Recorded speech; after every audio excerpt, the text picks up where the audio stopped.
Oi pessoal, tudo bem? Voltei aqui pro canal e hoje eu vim trazer as novidades aqui pro YouTube. Peço desculpas pelo meu comprometimento aqui no YouTube. Eu sempre falo aqui que eu quero documentar o máximo de coisas que eu conseguir sobre a minha trajetória empreendedora para ajudar outros jovens que gostam de empreendedorismo em alguma coisa, mesmo que seja mínima, mas pelo menos ajudar em algo. Muitas pessoas, na verdade as pessoas que me acompanham aqui no canal, sabem que eu estava num processo de waitlist, lista de espera do PrEP Program, que é da Fundação Estudar. É um preparatório para estudantes do ensino médio que querem aplicar para fora, para as universidades, principalmente americanas. E é um programa aí muito concorrido, tendo em vista que no meu ano de application foram 10 mil candidatos por uma taxa de aceitação abaixo de 1%. Então, de verdade, você tem que ter um perfil muito único, você tem que ser fora da curva e você tem que ter um rendimento escolar excepcional. Tem dois perfis muito fortes dentro da comunidade do PrEP, que são pessoas que é do meio olímpico, pessoas aí que viajam internacionalmente para fazer Olimpíadas, e outro tipo de perfil que é pessoas do mundo de debates, que também viajam para fora para debater. O pessoal de simulação da ONU tem muito também. Então tem esses dois perfis muito fortes lá dentro. E aí a galera que não tem esse perfil é porque tem um perfil muito disruptivo, um perfil muito diferente. E, assim, você tem que ser fora da curva e tem que se destacar. Você tem que fazer de tudo pra você se destacar. Então é realmente bem difícil, bem concorrido. E na minha primeira aplicação, eu passei na primeira fase, só são duas, né? A primeira fase que é uma, desculpa o palavreado, gente, mas é uma caralhada de coisas que você vai ter que fazer. Vídeo de apresentação em inglês. Gente, tudo que eu falar aqui, imagina que é inglês. É tudo 100% inglês, não tem nada de português nesse processo.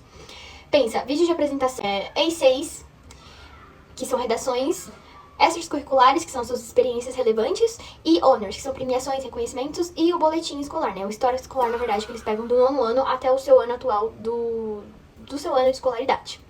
E aí, pessoal, você passando da primeira etapa, que é onde você tem que literalmente vender o seu peixe, se você sabe inglês fluente, fica tranquilo, porque você vai conseguir tirar de letra a entrevista. Tá, beleza. O que me fez não ser aprovada de primeira? Eu caí no processo de lista de espera por conta da minha entrevista, porque, como eu falei pra vocês, a entrevista eles querem ver o quanto você consegue se expressar e desenvolver as respostas ali em inglês. Normalmente são 30 a 40 minutos de entrevista. E eu, por mais que consegui responder todas as perguntas e entender tudo, eles não me passaram porque provavelmente eles não viram que eu tinha ali um inglês fluente. E aí eu caí no processo de lista de espera. Espera é um processo onde eles te dão um prazo, normalmente até abril, maio, para você reenviar toda a sua aplicação, integrando os feedbacks do PrEP nos seus pontos específicos, né? Eles normalmente pedem ali melhorias em alguns pontos específicos. E aí eu melhorei em tudo que eles me pediram e passei pra fase final, que é a entrevista. Só que, de novo, gente, a entrevista novamente me empacou e foi o que me fez não ser selecionada pra essa turma. Isso não tem muito o que falar, foi isso que eles me falaram. Que se eu querer, e se eu quiser, na verdade, me candidatar para a próxima turma, que já vai ser um processo seletivo em agosto, eles vão me passar já direto para a fase final, tendo em vista que eu melhorei tudo que eles me pediram nas primeiras etapas. E, de verdade, não faz nem sentido eu aplicar de novo as coisas que eu apliquei da primeira etapa, tipo, colocar os meus extracurriculares de novo, fazer as A6 de novo, tendo em vista que não tinha mais o que melhorar, já que eu já tinha feito tudo que eles me pediram. Então, gente, e pra vocês terem noção, galera, o meu GPA desse ano na minha escola, até o momento, 9.5, que é a soma de todas as minhas notas finais, dividida por todas as matérias. Mas tudo bem que ainda o ano não fechou, né? Então, tô calculando com as minhas notas finais do meu primeiro bimestre, por enquanto. Esse foi o principal tópico que me fez ficar esses 2 meses afastada aqui do canal, porque eu realmente tive que estudar bastante. Eu fiquei bem feliz com isso, porque já vai ser daqui alguns meses, daqui 3 meses, e agora eu vou poder só literalmente me dedicar pra entrevista. Gente, eu tava... Meu Deus, não tá focando. Eu tava editando o vídeo e percebi que metade dele não foi salvo, então eu vou ter que gravar aqui agora, assim mesmo, sem maquiagem, porque senão não vou conseguir postar essa semana. O que aconteceu, né? Só pra não se focar muito aqui o vídeo, eu tava falando sobre por que eu queria tanto PrEP. Eu vou trazer isso em um outro vídeo, até porque eu tive uma oportunidade que eu queria muito trazer aqui no canal pra vocês ano passado, de ter ido pra uma imersão na Fundação Estudar. Eu fui conhecer lá o escritório em São Paulo, a gente foi pra uma imersão em Campinas pra conhecer uma faculdade, depois a gente foi pra um acelerador de partículas E eu fui a convite do CEO da Fundação Estudar, pra ir junto com preppers e líderes estudar, e isso foi muito legal, porque foi através de uma ligação da Tabata. Então eu quero explicar isso em um outro vídeo, porque foi realmente uma experiência muito legal. Beleza, né? Segundo tópico, a questão do meu marketplace. Eu já citei ele aqui no canal, falei que estava aí estudando há alguns anos e me planejando sobre uma plataforma voltada para a área da beleza, é uma solução digital. Um marketplace aí é uma ideia que depois eu trago em outro vídeo explicando para vocês o que é. Eu coloquei no início do ano sobre o meu projeto numa comunidade de desenvolvedores no codes que eu participo. E lá, né, que eu expliquei minha situação, que esse ano eu iria priorizar os meus estudos acadêmicos por ser o último ano da minha escola. E realmente, gente, assim, até hoje, desde o início do meu ensino médio, eu sempre priorizei e deixei como plano A as minhas ideias empreendedoras e etc. Mas eu tenho a consciência que esse ano não dá pra fazer isso. Quero realmente fazer uma faculdade focada em empreendedorismo, que vai me ajudar nos meus sonhos e nos meus objetivos, mas realmente eu quero ter um estudo sólido sobre isso e quero fazer uma faculdade e ter um bom diploma. Então, pra isso eu preciso estudar e esse ano realmente não dá pra priorizar outras coisas a não ser isso, né? Época de vestibulando não dá. E aí eu coloquei isso lá no início do ano, tendo visto que eu tinha consciência disso nessa situação. Entrou vários desenvolvedores em contato comigo, dando seus valores, e assim, gente, tudo na faixa de preços de 45 mil, 50 mil, até pra cima. E, cara, realmente pra mim esse valor não dá nesse momento, até mesmo que a gente tem que pensar que é só a questão de parte técnica, né, da plataforma, mas tem a questão do marketing digital que vai muito dinheiro. Tráfego vai muito dinheiro, muito trabalho, muito esforço. Então não dá pra você investir tudo em uma parte só e ainda muito em uma parte só. Então, pra mim, não dava. Aí beleza, né? Chegou um determinado dia que um desenvolvedor ligou pra mim e falou que conhecia um grupo de investidores e que esse grupo de investidores, que eram como uma incubadora de startups, estavam à procura de soluções digitais voltadas pra área da beleza, e ele pensou na hora do meu projeto, via muito potencial. E por isso ele ofereceu o serviço dele por um valor simbólico, onde eu ia pagar pra ele um valor mensal, né? Só ali com os gastos de hospedagem, algumas coisas meio técnicas. E, gente, eu fiquei super feliz, passar a minha noite assim naquele dia. Beleza, ele me fez até um contrato super bonitinho, onde no contrato ele mesmo propôs o valor, né, bem as regras que tinham como calls semanais, que como eu ainda ia continuar sendo a fundadora, né, a ideia principal com o aplicativo, com as coisas que eles iriam desenvolver tecnicamente.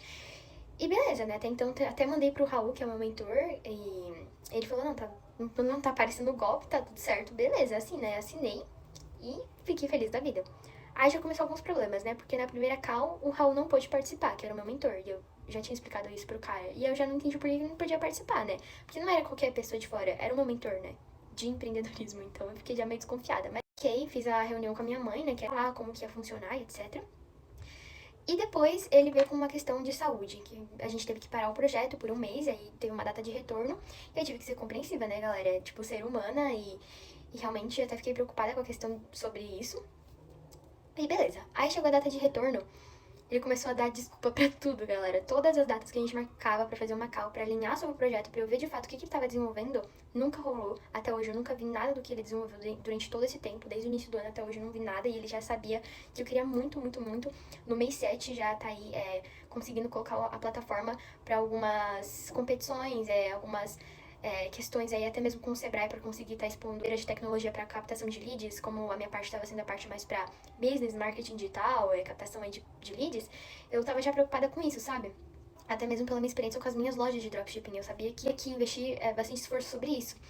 Então, eu comecei a ficar desconfiada e aí chegou um momento que eu já tava vendo que eu tava sendo compreensiva demais com as desculpas que ele tava me dando, que eram desculpas a ponto de, hoje tá chovendo muito, vamos fazer amanhã. Hoje eu tô viajando. E assim, a gente deixava chegar o dia da call, o horário da call, ele atrasava e ainda falava isso. E aí não rolava call e eu ficava tipo, cara, sabe, ele tá me enrolando já há meses e eu não tô falando nada. E aí eu pedi uma comunicação mais clara. E a partir do momento que eu fiz isso, galera, eu não sei se ele se sentiu cobrado ou coisa assim, ele falou, eu não tô tendo lucro com esse valor que você tá me pagando, me reembolsou e sumiu, galera. E pra ele quanto eu queria continuar esse projeto com ele, até mesmo por questão de valores. Não só isso, eu realmente queria continuar o projeto com essa pessoa. Pedi até desculpas por algo que eu nem sei o que aconteceu. Foi isso, galera. Acabou o projeto, acabou o contrato. A gente nunca teve nenhum desentendimento durante esse processo. Mas, gente, não dava, sabe? Eu fui muito clara, me abri assim com ele, porque de verdade é algo que eu muito valor pra mim, que eu quero muito fazer dar certo, que eu acredito muito no potencial. Depois eu cheguei depois à conclusão que parecia que ele só quis começar o projeto comigo pra tentar em algum dia aumentar esse valor pra mim e fazer eu pagar mais pra continuar com ele. E eu achei isso muita sacanagem. Quando eu senti isso, eu realmente achei que foi sinal de Deus pra eu não continuar com essa pessoa, porque imagina se ela desenvolvesse todo o projeto pra mim, depois começasse a apresentar muitos problemas, como que eu iria resolver, né?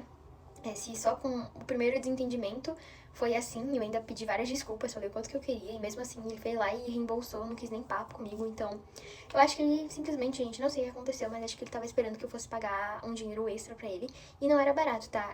Por mais que fosse um valor simbólico, são os valores que estavam me cobrando, ainda era um valor que eu considero aí, não era baixo.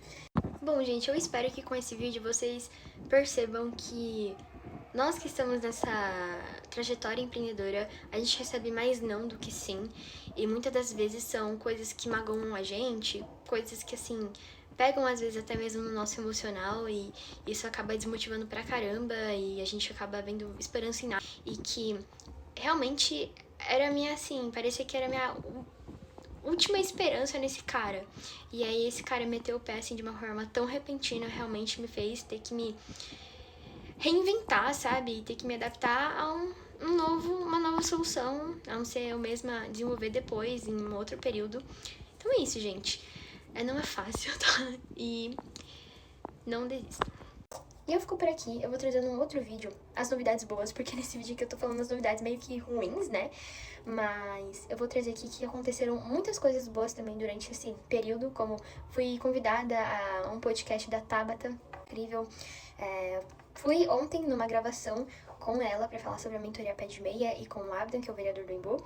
E foi muito legal também isso. E aí eu vou trazer pra vocês aí num outro vídeo melhor os bastidores disso e como que aconteceu, como foi. E é isso, gente, fico por aqui.